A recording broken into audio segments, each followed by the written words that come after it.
Hello and welcome to some more Star Citizen. It's February 2023 and we have a Star Citizen Persistent Universe monthly report looking at what Cloud Imperium have been working on developing over the last few weeks with Alpha 3.18, but also what they're focused on now as we move towards Alpha 3.19 and beyond. Let's jump in. There appears to be a lot of incoming new ships, vehicles and variants. The UK ship art team continued to work on a new small ship with certain elements reaching LOD, level of detail 0 complete.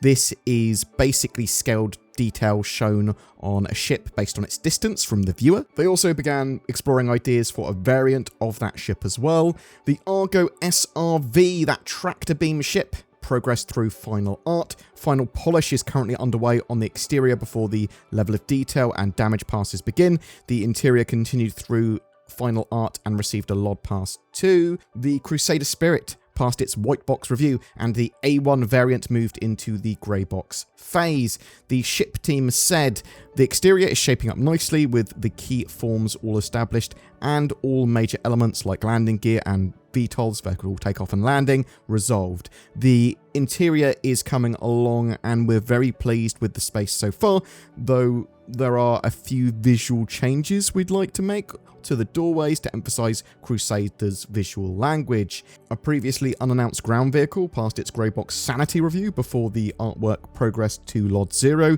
The exterior is almost finalized, only requiring some additional detail, while the interior is progressing well. The US team have been working on loads more secret ships and vehicles too. They completed art white box for an unnamed in-production vehicle, which then passed to the systems design team. Grey box began on another ship. Half the team focused on the main fuselage geometry, while the other prototyped a new way to enter and exit the ship. An all-new vehicle entered Grey Box 2, and a new set of alien paints were created for a future release. Ship tech, art and animation progressed with the Hull C. They worked on the animation and state setup for the ship's expanded cargo mode. Tech, animation and damage support was also provided for several ships in the pipeline, and all ships were reviewed alongside QA to ensure that relevant component and attachments can take damage. They also enabled shader damage scraping on various ship attachments and fixed several hull scraping issues on ship bodies. The EU gameplay features team continued work on the tractor beam, which makes sense seeing that they've been working so much on the SRV. This time though, they were focusing on escaping mechanics, such as how shields affect the required strength of a tractor beam to secure a ship. A prototype was built to test whether average shield strength or per shield face should determine the required strength. They also began work on detaching and attaching items with the tractor beam, which is an expansion of attaching to the cargo grid feature. A clearer direction for ship engineering gameplay was also defined. This involved determining the gameplay beats and planning possible malfunctions and dangers players could face while maintaining their ships. A mining balance update progressed well, with small changes that have bigger impacts being added to the system. For salvage, gameplay features helped missions prepare to use the mechanic in new content. In the US, gameplay features continued with overall designs for loading and unloading physicalized cargo and designs for missions that leverage the new cargo systems kicked off. These missions will also utilize the boarding actions now available with the soft death or destruction mechanics, alongside the retrieval of containers or other objects of interest. Investigation and preliminary design work started on changes to ship insurance and how it works in conjunction with ship destruction. These changes are necessary to make towing and repairing either at stations or in space a better choice. Tasks were started for a change to commodities, including the locations they can be bought and sold from. For example, changes to mining locations will impact location and prices for mined and refined ores at commodity brokers. The UI team helped with Squadron 42's star map, which will eventually make its way into the Persistent Universe. The current focus is on adding navigation aids such as grids and coordinates, improving the sizing of planets and markers, and adding visual polish. I really want the star map in the Persistent Universe. A new updated star map would be so awesome. The majority of the mission feature teams the last few weeks were spent on addressing bugs and balance for Alpha 3.18. Progress was also made on the design and prototyping of various new missions, including salvage. The mission features team said, "The order we are tackling these missions is based on when we receive the necessary support, so the first missions produced will be the more simplistic salvage ones. These include a lawful contract in which players must pay for the location of salvage, an unlawful timed mission in which players must strip a ship quickly or deal with inbound hostiles, a lawless mission in which multiple players pay for the location of the same large salvage opportunity, and one in which players must restore a ship using nearby wrecks for materials. A mining mission was also prototyped in which players purchase the location of a valuable prospect. There are currently 3 variants: lawful, which takes place in a monitored zone and has friendly defenses to protect against hostiles; unlawful, where players seize legally owned mining claims; and lawless, which takes place in unmonitored zones and can be accepted by multiple players. They are also developing larger mission sets for the Horizon platforms. These task players with either preventing the Ninetales gang from stealing Crusader Industries prototype parts or stealing them for another criminal organization. A few other missions progressed through the design and work on Bounty Hunting V2, and the Mission Manager update continued. Designs for defending player ships from intruders and ship-based hostility were also worked on. These features are intended to replace the simplistic hostility currently in game, where ships remember the hostility of their last pilot or turn hostile the moment a hostile player steps aboard. Narrative continued developing stories for the first batch of investigation missions and discussed upcoming content plans. The environment and design teams provided updates on new locations that will start appearing in the game to support bounty hunting. Narrative worked closely with them to ensure these areas align with existing lore and gameplay expectations. The character and weapons feature teams continue to support the upcoming patch release with critical bug fixes, specifically issues relating to the cargo system, tractor beam, and inventory. They fixed several client and server crashes too. They worked on the player's skills feature. This tracks certain player activities and actions with minimal hooks into the gameplay feature logic and with an emphasis on performance. From the data and events gathered, players can improve certain aspects of their performance. For example, a player with a higher level of fitness may have more stamina or consume stamina at a slower rate. They have also been working on improving animations for a range of basic interactions. The AC or Arena Commander features team have been focused on polishing the new Arena Commander front end and racing tracks, including placing the New Horizon Speedway tracks above a new planet, Green 3 of the Ellis system. Some adjustments were also made to the race tracks themselves to suit the new Earth-like atmosphere.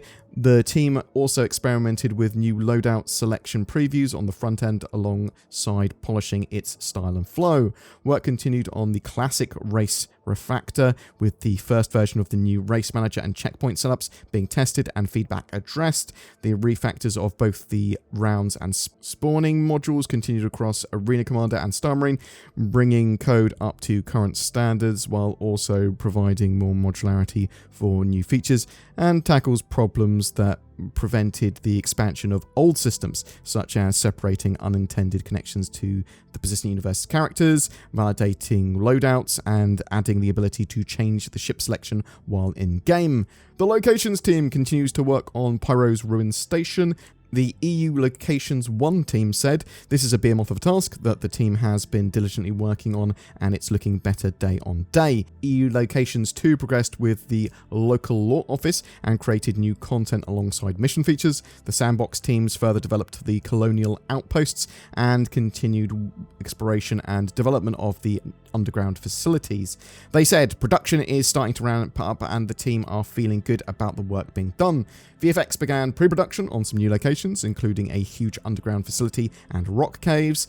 The in-game branding team progressed their work on the new Lorville skyline. They then transitioned to Invictus Launch Week, including a refresh of DefenseCon branding, which will become the main focus of the upcoming weeks. Progress continued on the brand catalogue too. Lighting began the year making progress in several key areas, including tidying and bug fixing Area 18 to restore its intended appearance. Work on Pyro continued, with the team lighting the interiors and exteriors of the Colonial Outposts and Ruin Station.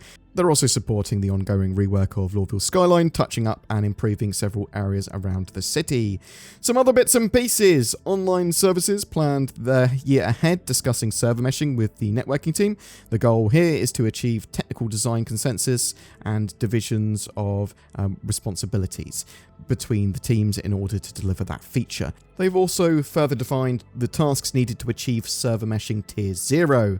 The community team continued to work on the events feature, which is a new section coming to the community hub next week. The physics team largely worked on 3.18 bug fixing, optimizations and updates. Various optimizations were implemented into the Gen 12 renderer, partly based on sort of data gathered with the 3.18 PTU. Additionally, the renderer initialization was refactored to prepare for Vulkan. Boom! That's it for your monthly report this time. Cloud Imperium prepare 3.18 for prime time, and it should be going to open PTU and then live shortly. Much work has begun on 3.19 as well, and beyond that too. But what are you excited for? What do you think those new ships and vehicles are? Got any ideas? What new types of mission are you hoping to see this year? Are you looking forward to all the work that's going on into Pyro and Alpha 4.0? Whatever your thoughts, I'd love to hear from you in the comments below. Using my vast powers of deduction, I have deduced that you may have eyes, and to make use of those, you might want a Tobii eye tracker. They're 15% off until February 9th. They're natively supported in Star Citizen for eye and head tracking. Ooh, I can look around everywhere. Check out my links below for that, or go to tobii.gg/BoredGamer to get that fantastic deal. Ooh. That's the last chevron locked in, Mr. Daniel Jackson, who is legally distinct from any doctors of the same name. We've done it. We've connected to another world. Daniel Jackson, we're being hacked through the gates to the stars, which is also legally distinct from any other gates that travel to the stars. We should have got NordVPN, Daniel Jackson. We would have been able to browse the internet safely, accessed our favourite content on Netflix, and we would have been able to have privacy. We would have had less of these Egyptian-looking snake people attacking us too. You should check out nordvpn.com/BoredGamer and get yourself a great deal on NordVPN. Every month we have a ship giveaway. For February, it's for a Crusader Spirit C1, the very cool looking multi-crew, multi-role competitor to the Cutlass Black and Freelancer. As it's a concept ship, you'll get a Cutlass Black until it's made flyable. You'll get lifetime insurance with the ship and a game package for Star Citizen 2, so all you need to play. Just comment on any of my videos made during the month to be in for a chance of winning that. If you would like to further support the channel, then consider becoming a Patreon or using that join button under my YouTube videos to become a channel member. It goes a massive way to helping us make videos every day, and you'll get some exclusive content from me and Zinnia from time to time too. Become a BoredGamer today!